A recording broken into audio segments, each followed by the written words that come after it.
Welcome to episode 58 of How About Them Huskies. I'm Connor, as always, joined by Matt and Andrew. And we got a really big game to recap. A big game, not necessarily the stakes of the game, but the way it went down. UConn yesterday, 2 days ago when you're seeing this, destroyed Xavier. There's no other way to put it. 99 to 56. And you could argue it wasn't even as close as that 43-point margin. I don't know how high it got the lead. I should definitely have that and not know a fact a minute into this podcast, but it was just complete domination from the Huskies from start to finish, especially the start. Xavier had like 7 points in the first 13 minutes or something like that. They couldn't get anything going, and we certainly got things going. As always, Tristan Newton was at the center of that. He had 22 points. He hit 4 threes. A lot of threes fell for the Huskies. They tied a program record with 17. Remember last year in the PK Invitational opener against Oregon, they hit 17. They matched that number again 2 days or yesterday.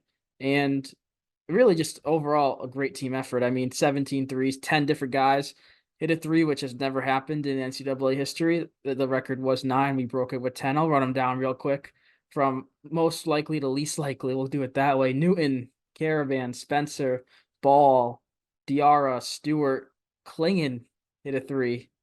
Can't forget that. Who else? Brumaglu. Oh, I should have went in order. I'm lost. Castle and Hurley. But I'm sure I missed one in there, but 10 guys hit a three. You don't see that every day. And just overall a great win. I'm sure we'll get into the details after this.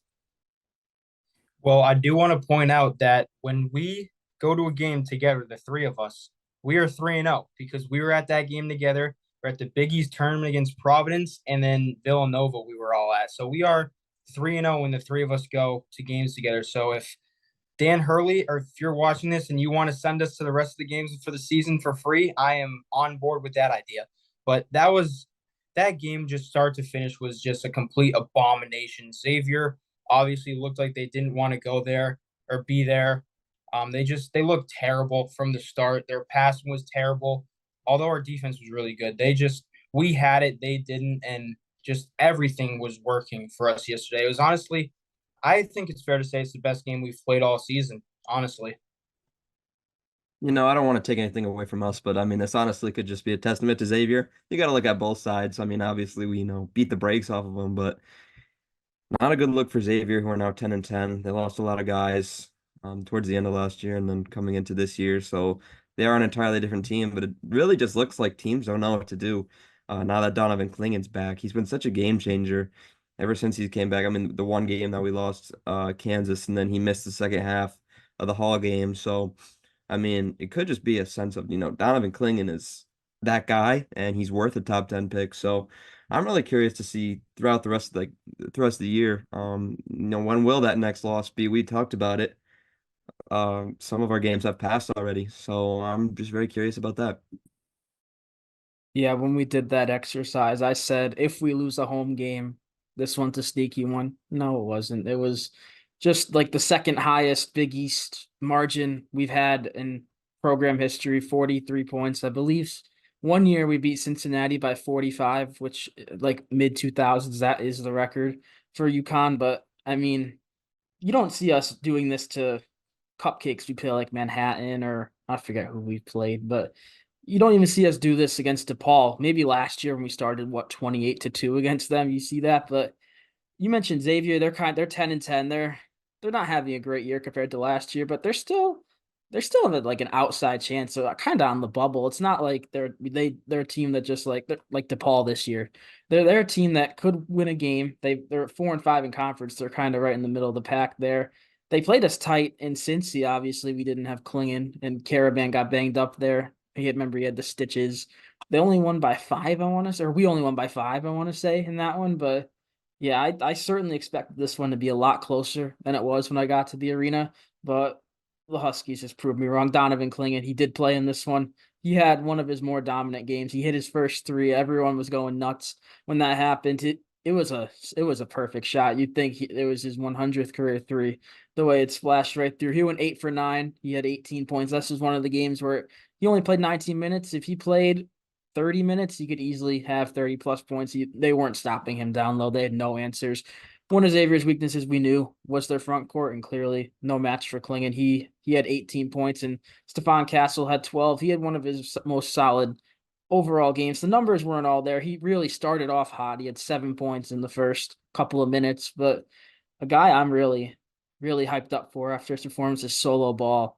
He really kind of fell out of the rotation the past couple of games against these tougher opponents at home versus Creighton, and then on the road in Philly against Nova. But 19 minutes, 12 points, 4 or 5 from three. The only reason he missed a three is because he had to jack one up at the end of a shot clock because we got a loose ball or something. I don't remember exactly what it was, but that was, I think, the best solo balls played all year, and it's great to have that, especially after he played what, a combined less than 10 minutes the past two games.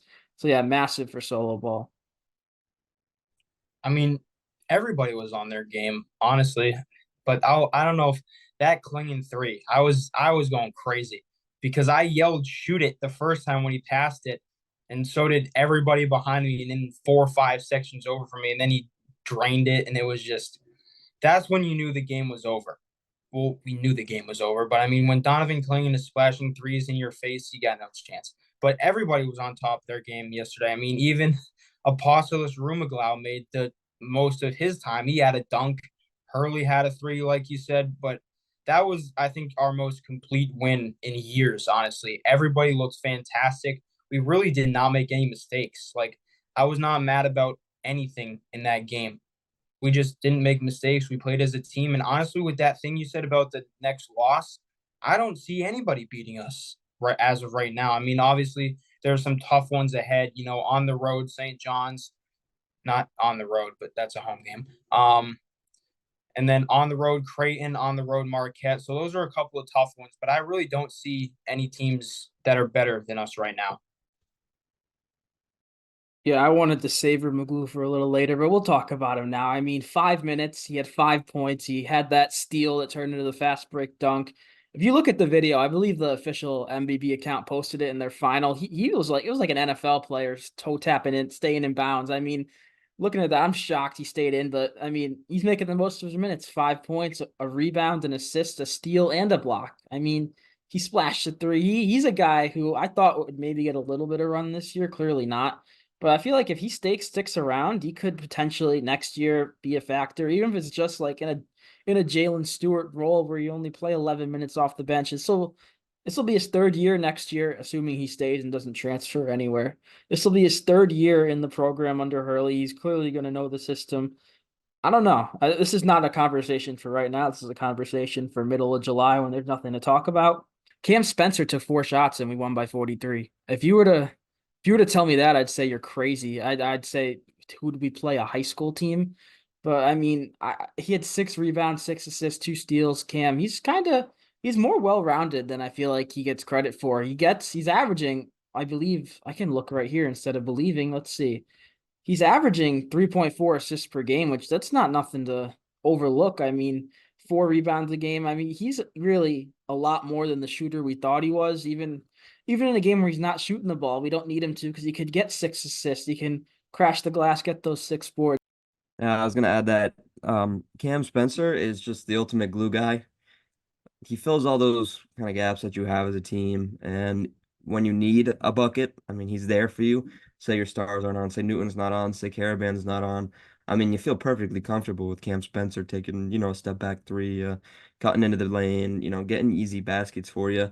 And, say he's not taking those shots. Like you mentioned, he plays fantastic defense. He's a hustle guy. He's a great guy. He's everything you want out on the court.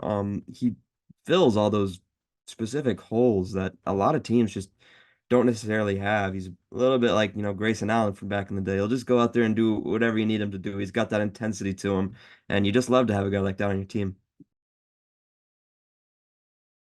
I think that's just about all. There's not much more to say from a 43-point win. We could talk a little about the atmosphere. Obviously, if you're unaware, which I don't know how you don't know this by now, but they honored the 2004 national championship team, the 20-year anniversary. Pretty much the entire roster was in attendance. You got Emeka Okafor, Ben Gordon, Rashad Anderson, Josh Boone, Talik Brown, a St. John's assistant, made his way in there. I saw someone said that he had to sign some sort of agreement, not because we play St. John's like a week from today, less than a week from today. It's because they play Xavier on Wednesday, and that's, I guess, too close. I don't know, but nothing to do with us. The reason he had to do that, I don't know. Everyone was joking how Talik had to sit up in the last row of the XL Center so he wouldn't be stealing any signs or whatever. But just a great atmosphere to have them there and a great game for them to be at. It would be awful if we bring them all back and we're number one in the country and you lose by 10 to Xavier at home, kind of like that St. John's game last year. But awesome to see all those guys there. I believe the only one off the top of my head that wasn't there, Hilton Armstrong. He's with the Warriors as an assistant coach or something like that. But the rest of the roster is there. I'm just really happy to see Ben Gordon. I know he's kind of been out there, I'll put it. He hasn't really been in touch with the program since he left too much, but to see him come back was awesome. I hope he definitely deserves to be in the Huskies of Honor. I know he's a kind of a controversial one, not because he isn't in there, but I don't know. He just deserves it. I don't think he was put in. If he was, I completely missed that. I thought he wasn't, but if he isn't, he should be. He was a great player, a national champion, and yeah, happy to see him there. Yeah, that was a really cool ceremony. I mean, Calhoun saying, with the way we're playing, let's go get another one. That fired the crowd up, obviously. But I also got to speak to a lot of those guys. You know, I made a joke with Charlie Villanueva when I took a picture with him that he asked if I was alive when they won the championship. I said no, but I told him that I'd probably watched that game on tape more times than he had, and we laughed about it. But it's really cool to see those guys back, especially because a lot of them haven't been back in a long time. Like you said, Ben Gordon. I don't think Charlie Villanueva has been here in a long time. I mean, Amek is the exception because he comes all the time. But it was really cool to see a team that I was never alive to watch, but know so much about get honored. But yeah, it was really cool to see that, and I'm happy we won by a ton because you're right, Connor. Those guys probably aren't as quite in touch with the program as say a guy like we just interviewed, like Boat is from a different national championship team. But it was really cool to see all those guys back and together, especially with Coach Calhoun. It's also really cool to meet all of them. Yeah, I just double checked that fact I said about Ben Gordon. According to the Wikipedia article of the Huskies of Honor, under the section Future Honorees, UConn officials have indicated that men's basketball alumnus Ben Gordon will be added to the Huskies of Honor in the near future. The university is working with Gordon to determine when he will be able to attend an induction ceremony at a men's basketball game at Gampel Pavilion. So he's And I not will in be there. yet. I He's will not be in there. yet, but he should be in. He should have been in a long time ago, but I'm glad they're working on it. That should get done. And yeah, just all those names we rattled off. That team was stacked. I mean, they had 6 NBA players on that team, not including a Rashad Anderson or Talik Brown, who were two of the most important pieces of that team. I mean, Ben Gordon, NBA, Mecca Okafor, NBA, Charlie, NBA, Josh Boone, Hilton Armstrong, Marcus Williams was just a freshman on that team. He still played in the NBA. I mean, you rarely see college teams with 6 NBA guys nowadays. Maybe a Duke that's like a bunch of raw freshmen, but that team was stacked. I really wish I was not even a year old when they won, so I really wish I could have witnessed that. But yeah, another guy that was at the game, Jordan Hawkins. That was kind of a surprise. He showed up like not even at the beginning. He was there like midway through the first half. Hurley said the staff said it was a surprise. Obviously, he's playing in Boston right now, actually. So he had the day off. They flew in. I know they played the Bucks against Andre Jackson. I don't remember where that game was, New Orleans or Milwaukee, but cool to see that picture, by the way, of Hawkins and Jackson doing the jersey swap. That's something you can show to future recruits that want to you as a recruiting pitch that you want them to come to the program.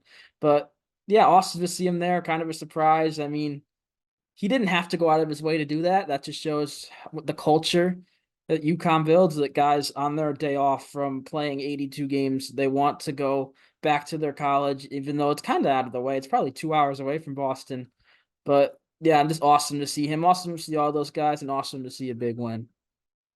That picture of him and Jackson should be framed in that their facility. It should be huge, framed and put on the wall somewhere because that is one of the coolest pictures I've ever seen. And you're sensing a common fear. Heck, what am I thinking of? Common theme. Hello, here. Also got to talk to Hawkins, met him, took a picture with him. It was really cool to see him come back. Like you said, Connor, he went out of his way, but you can tell he was still in awe of being back and taking the court, having everybody cheer for him and stuff. But it was so cool to see him back. He's my favorite Husky in the past couple of years. So very cool to see him back. But also, I mean, he's got to be thrilled that this team is still winning with all these guys that he played with last year, like Newton, Diarra, Klingon, Caravan.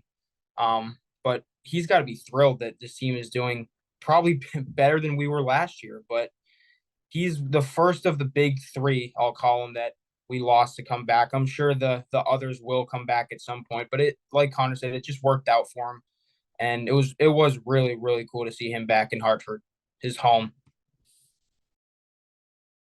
I think that's we kind of beat that whole game and experience to death. It was a probably one of the best days for UConn basketball in quite a long time. But before we get to the preview of the Providence game this week, I want to talk about the 2024 Bob Cousy top 10 candidates. A guy, Tristan Newton, is on there, of course. He's having a breakout season compared to last year. I'm looking at the names here. He has a pretty solid chance of winning the award. I mean, Isaiah Stevens of Colorado State, he's a solid point guard, and really the main reason they're even close to being a tournament team or ranks. But I'd take Newton over him. Jamal Shedd of Houston. Houston is Houston. I mean, I'd take Newton over him. DeJuan Harris of Kansas averages 7 points per game. He shouldn't be on this list. Tyler Kolek, of course, he's a solid point guard, but I feel like he's taken a little step down from last year's Big East Player of the Year run. Javon Quinterly from Memphis. I mean, he plays at Memphis, the American. There's no way he can win that award. Boo Buie of Northwestern. I mean, he's a solid scorer, but I'd still take Newton. Zakai Ziegler of Tennessee. I mean, I'd take Newton over all these guys. Max Asmus of Texas. We saw him earlier this year. Wade Taylor of Texas A&M.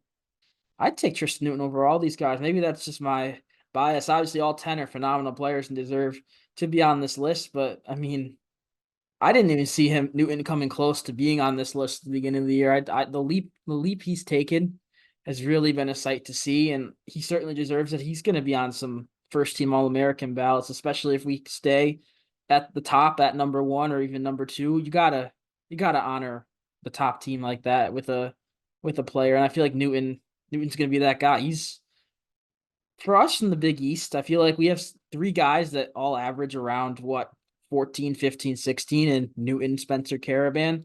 So none of them are probably end up winning Big East Player of the Year. Maybe they probably should, but there's other guys that have higher counting stats, including a guy we're going to get to in a moment here with Providence, who I think probably is the front runner at this point for the award, even though the Friars aren't doing as good as they thought they'd be. But that's a good good segment into this game. Providence, Wednesday night at Gampel Pavilion, 8:30 start. It's a late one, I believe. Well, I definitely know it's a blowout, which we don't really see too often. And this isn't confirmed, but based off the graphic, it looks like we're wearing our blue jerseys, which would be very interesting for a home game. I don't think I've ever seen us do that. But before we get into this, what's your initial thoughts going into this matchup? Obviously, we've won 8 in a row. Providence, they've won 3 in a row quietly. They're kind of surging. How you guys feel? Yeah, you were just mentioning Tristan Newton and the guy we were talking about, Devin Carter. This is going to be a very guard oriented matchup. Both Newton and Carter lead their teams in 3 major statistical categories: points, rebounds, assists, which is crazy considering they're both point guards. I'm really excited to have Providence come to our building with this run that we're on. Providence, no matter where they are in the standings, that's always a game you want to win because Providence thought that, they were to our level for such a long time, and they could raise as many, Big East trophies as they want, but I don't think they'll ever reach that stage, that we've reached 5 times. So it's just exciting to have them, come in on this run that we're on and, be able to put them away pretty easy, hopefully. Yeah, you mentioned Devin Carter. He has been the guy for them. And a guy that's notably missing from this game will be Bryce Hopkins. He tore his ACL. I don't remember if it was a full month ago. It's been a few weeks since he did that. He obviously was one of the finalists for Big East Player of the Year last year. It was really going to be him, Kolek, or Sule Boom from Xavier. They were the big 3. It ended up going to Kolek. But yeah, without Hopkins, Providence is really taking a dip. Well, I did mention they won 3 in a row, but that comes after they dropped 4 consecutive games. They were looking like a tournament team for sure, but they're kind of on the bubble now, so they're certainly going to be giving their all in this game because they really need, if they get a signature win like this, it'd go a long way for the resume. But what do you? I feel like we easily win this game, but I'm gonna go back on a point I made about the Xavier game when I thought we might lose a home game. This is a game, I don't know. We're kind of rivals. If we drop a home game, I'd expect us to drop this one more than like a Marquette at home, which is weird. It's just a weird feeling. We're always due for one stinker a year. Maybe that stinker was Seton Hall, but I don't know. I feel like we should and we will win this game, but I just got another weird feeling. I don't like the blue out because that means Providence is gonna wear white. That's not right. You don't watch a team wear dark at home and the other team wear white. Like I don't like that. But I think the atmosphere is gonna be fantastic as always, but I don't know. I still think this Providence team thinks that they can be good because of how good Devin Carter's been. I think it's gonna be a tough game, but I still think we win just because of how we're playing. We're not showing any signs of crumbling when we get down. I mean, we let Xavier right back into that game at the Cintas Center. Even we let UNC back into the game. We came back against Kansas, so I'm not seeing any signs of being down and losing the game immediately. So I think we'll still win, but it'll definitely be a good game. I'm definitely more worried for Saturday than Wednesday. Yeah, of course, Saturday at the Garden versus St. John's, another team who probably is on the right side of the bubble. We'll talk about that later in the week in our next episode, though. I mentioned Carter, who will be a factor. I mentioned Hopkins, who will not. Who else does Providence have? Kind of a different look team, obviously, with no more Ed Cooley. Kim English came in from George Mason. But Josh Aduro averages 14.8 points per game. He's their center. He's from George Mason. He's a guy, I don't know. I feel like Klingon should be able to handle him, and I don't think he can really handle Klingon. So that could be, it's not to the extent of the Xavier matchup. Aduro is certainly better than the Xavier bigs, but Klingon should not have a field day, but he should have another solid double figure performance. Jaden Pierre, the point guard. You got Ticket Gaines, who also came over from George Mason. He takes a lot of threes. He makes a decent amount, 35%. And then Garway Duel, who's a freshman point guard, a lot of people said could potentially be a one and done. He's averaging 3.7 points per game, so that dream clearly isn't going to happen. Rafael Castro, Rich Barron, and our good friend Corey Floyd rounds out the rotation. So this is certainly a team that could give us fits. I don't think it's a team that has enough talent to beat us, but I don't know. It's going to be a fun matchup. UConn Providence games are always fun. It's a great rivalry. Even though we have, like Matt mentioned, we have 5 titles. They don't have one. It's a fun to have these local New England rivalries in the Big East, and I feel like there's going to be a decent amount of Friars fans that make the trip. I know there's always a decent amount of UConn fans. I went to the game last year in Providence. It's not far, but yeah, this is going to be a great rivalry game that we should come out on top. Yeah, you mentioned about Providence. There are a few ways they could beat us, just being scrappy, but I just overall don't think they have the scoring. UConn is one of the highest scoring teams in the country this year, around 80 points per game. So it's going to be tough for them. And honestly, anybody from this point on to, kind of match that tempo, especially with the defense that we've been playing with Klingon back. We're on a good track here. I just don't think they have the scoring. They have 3 guys over double digits, but then after that, it could come from anywhere. So, you just got to put the ball in the basket like you've been doing, keep playing how you've been playing, and we should make easy work, Providence. Yeah, Garway Duel, who is minus Hopkins here, he's their 5th leading scorer at under 4 points per game. I feel like that's kind of impressive. How do you have four guys averaging 9 plus and then no one else even averaging 4? I agree. Scoring for them might be an issue. Let's see how they've scored recently. Just get an idea. I'll pull up their schedule. They scored 84 versus Georgetown, 67 versus Seton Hall. They dropped 100 on DePaul, but who doesn't? But 65 in a loss versus Xavier, 73 versus St. John's in a loss, 60 versus Creighton in a loss, 57 versus Seton Hall in a loss. So I feel like the way our defense has been over the past few weeks, especially looking at that Creighton game, which is what now 2 weeks ago almost, we allowed 48 to Creighton. This could be another game where we allow like less than 50 points. I mean, hopefully that's not wishful thinking, but the way our defense has been, especially with Klingon back in the fold. I mean, there's a stat. I don't think I mentioned it already on here. I mentioned it before we started recording, but in Klingon's 35 possessions on defense in the Xavier game, the Musketeers scored 12 points. That's not 12 baskets in 35 possessions. That's 12 points. 0.34 points per possession. That's video game numbers. That might not even be video game numbers. That's hard to do in a video game, but yeah, Klingon being back is our defense is taking. It took a dip without him. It's taken a huge rise with him. Now I know you usually do the next segment thing because you're the host, but I have a very specific player to watch here. So if that's okay, I'm gonna get it started. And it's gonna be Klingon. It's very here's why it's specific. It's gonna be Klingon with over 20, and our guards combined, Newton, Diarra, Solo, and I guess you can count Spencer as a guard, are going to have less than 15 points combined. That's how I think Devin Carter is going to play. I think he's going to have a double-double with over 20 points and over 10 rebounds, obviously. And I think it's going to be a pretty low-scoring game because we just scored 99 on them, and I feel like Providence's defense is far better than Xavier's, but that's what I think. Klingon is going to have over 20, and our four guards combined are going to have less than 15, maybe less than 20. I'm just excited for this point guard matchup, so I feel like I might be stealing Connors here, but I'm gonna roll with Newton just because I want to see how he matches up against Devin Carter. Ultimately this matchup could decide who wins the award at the end of the year, but I just want to see Newton come out here and kind of make a statement. He obviously had those few weeks where he wasn't himself.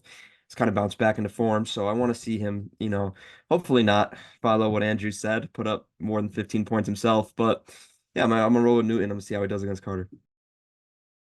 Yeah, that's an interestingly low prediction, but if it's right, I mean, you called it. But I wasn't going to go Newton. I'm going to go one of the guys off the bench in solo ball. I mean, you scored 12 points and hit 4 threes. Now what? Are you going to go back to not scoring in playing 5 minutes? I'm sure that's not in his control, the minutes. But don't just don't hit the ceiling and then immediately start falling down. Try to stay near that ceiling. And I feel like this is another one where he's going to be more of a factor because Providence is worse than Creighton, and this certainly isn't Villanova on the road. It's Providence at home. So I think Solo will be around that 10-minute mark. I want to see him in 10 minutes. I feel like he can make a three and get another basket. I want to see 5 points out of Solo ball. Just not another dud, which he kind of had before his 12 points against Xavier. I just want him to be consistent. If we have a consistent eighth guy like that, we're going to go a long way. Yeah, I mean, I don't know. Our podcast here kind of has a knack of being completely wrong. Like Connor said, we might lose to Xavier. We won by 43. So now that I said that, I'll bet Newton scores 30. Yeah, and once this game finishes up, if you could come away with the win in this one, you got St. John's at the Garden, which I feel like we should win. You guys have your doubts, but in my mind, I feel like we should win that. We got Butler, we should win there. At Georgetown should be another win. DePaul and then Marquette is that game. I feel like if you can win that Marquette game, I mean, you're looking at not losing again. You got to win this Providence game in order to start this streak. I mean, we've been on quite a run, but another chance to streak here. You got to play the season in sections. So, if you can beat Providence here, I want to see how hot this team can get come March. Yeah, but one last thought. That stretch, the final 6 games before Big East tournament, Marquette at Creighton, Nova, Seton Hall at Marquette, and at Providence. That's probably as tough as a 6 game stretch as you're gonna get, even though there are 3 home games in there. But yeah, like you say, you got to play the season in segments. We're currently in the win or else it's a bad loss segment of the season. Maybe at St. John's wouldn't be the worst loss in the world, but it's not one you want to lose. But you can't lose to Providence at home. You can't lose to Butler at home. If you lose to Georgetown or DePaul, I don't know what I'd do. But yeah, you just gotta just play the game in front of you at this point. Like, you can't look ahead. You gotta just be focused on Providence, and then once you beat them, focus on St. John's. You can't be worried about what that Marquette game is on February 17th. You can't be worried about 3 weeks from now and on. You got to be in the moment, which I know the team is. I'm not saying they aren't. But yeah, unless you guys got anything else, I think that'll just about do it here. Episode 58, recapping a historic, for many reasons, a historic win over Xavier by 43 points, broke the record for most players making a three in a game and tied our program record for made threes in a game. And preview to what will be a fun matchup against Providence on Wednesday night. It's a late one, 8:30. Usually it probably won't start till like 8:40-ish. Usually that's what FS1 does with the second game of like the doubleheader. But it's gonna be a late one. If you make it out to Gampel, I mean, it's gonna be loud. It's gonna be a blowout. We're blue. I'm unfortunately don't think I'm gonna make it. It's a little late for me, but yeah, it's gonna be a great game, and that's all I got. It's gonna be fun. The season's been fun. 18-2. I mean, I don't think I saw any of us saw 18-2 coming from this team. We knew we'd be good. We knew we'd be ranked near the top, but just to be number one for now the third straight week, it's a lot of fun. It's a fun time to be a UConn Huskies fan. That's all I got. Thanks for watching.